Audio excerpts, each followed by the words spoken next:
فرماتی ہیں کہ وہ مومن جو زمین پہ گرتا ہے اور جیل میں چلا جاتا ہے اور آ کر امام کو بتایا کہ مولا سزائے موت سنا دی گئی ہے اس مومن کو. امام نے کہا کس جرم میں؟ کہ مولا پہلو کے بل زمین پہ گرا اور جیسے گرا اس نے قاتلین زہرا پہ لعنت بھیجی. سپاہیوں نے سن لیا، سزائے موت سنا دی. یہ راوی کہتا ہے کہنا تھا چھٹے امام نے مصلی بچھا کر اس مومن کے لیے دعا کے لیے ہاتھوں کو بلند کیا کہ خدا اس کے چھوٹے چھوٹے بچے ہیں، دادی زہرا کے صدقے اسے رہائی عطا فرما. کہتے ابھی 2 دن ہوئے نہیں، معجزاتی طور پر یہ آزاد ہوا اور میں نے اسے خبر دی کہ تیرے لیے چھٹے امام نے دعا کی ہے.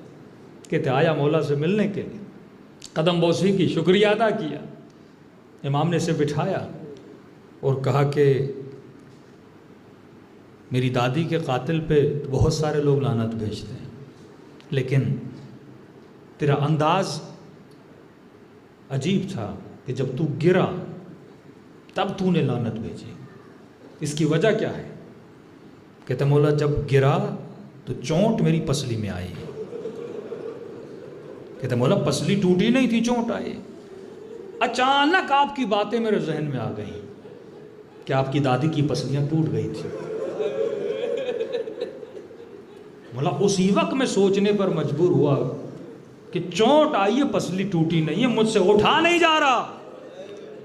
اور جس بیوی کی پسلیاں ٹوٹ گئی ہوں وہ کتنی تکلیف میں.